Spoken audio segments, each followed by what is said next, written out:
Neemias capítulo 12 tem duas coisas que me chamam bastante atenção nesse texto. A primeira delas está mais para o final do capítulo, nos fala a respeito do momento em que Neemias ele reúne o povo para inaugurar as muralhas e ele coloca o povo para marchar. Um grupo por um lado, outro grupo por outro, até que eles se encontram lá no templo, onde faz ali toda a cerimônia de agradecimento. Isso na inauguração das muralhas.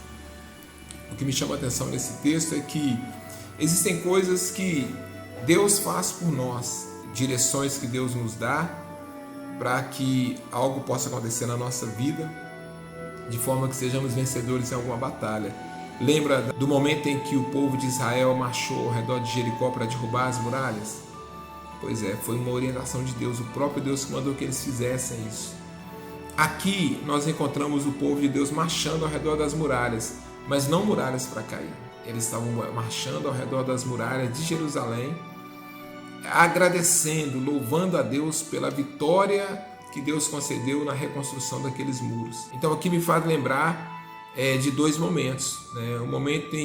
Há momentos em que Deus ele nos instrui a fazer aquilo que nós precisamos fazer, ou para a gente ter uma vitória, ou para louvar a Deus de alguma forma, né?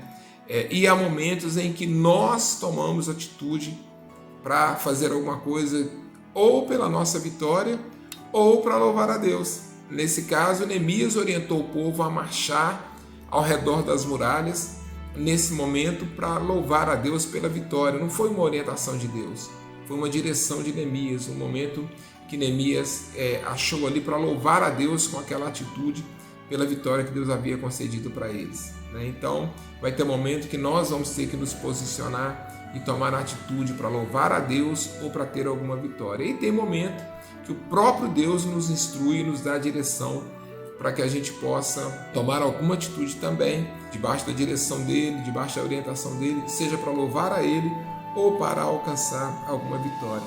Possamos sempre saber discernir o tempo e o que devemos fazer em cada circunstância para a glória do nosso Deus. Amém? A outra coisa que me faz lembrar esse texto é quando nós lemos essa história, nós vemos que muitos nomes foram mencionados. Nome de sacerdote, nome de levita, chefe de família, líderes do povo, trabalhadores na obra, e isso de longa data, não só aqueles que ajudaram na reconstrução dos muros, mas aqueles que estavam trabalhando na obra do Senhor, na reconstrução de Jerusalém, ou cuidando de Jerusalém, mesmo antes do povo retornar do cativeiro. Todos eles foram mencionados e listados nessa lista de Neemias, como foram também listados nas listas que Esdras fez, quando ele também, contando a sua história, ele mencionou o nome de muitos líderes do povo, muitos sacerdotes, muitos levitas, e deixou esses nomes registrados.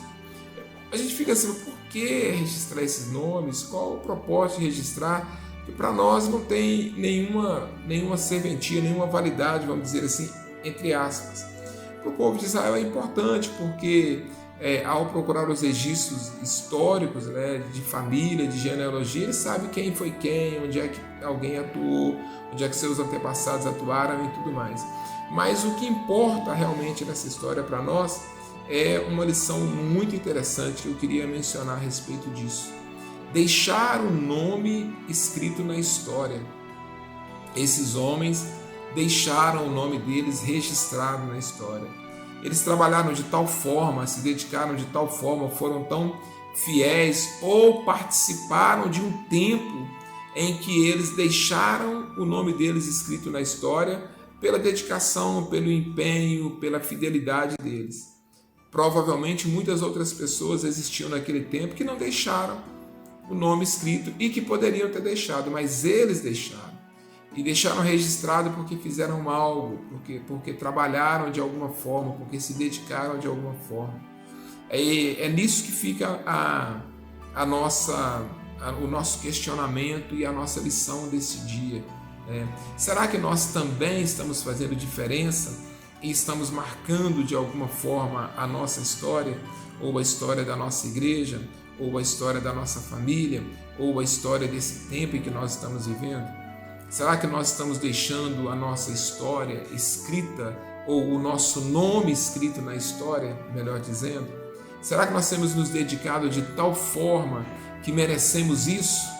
Que daqui a alguns anos alguém se lembre que nós fizemos parte de algo tão grandioso que está acontecendo nesse tempo e que às vezes nós nem nos demos conta da grandeza do que está acontecendo.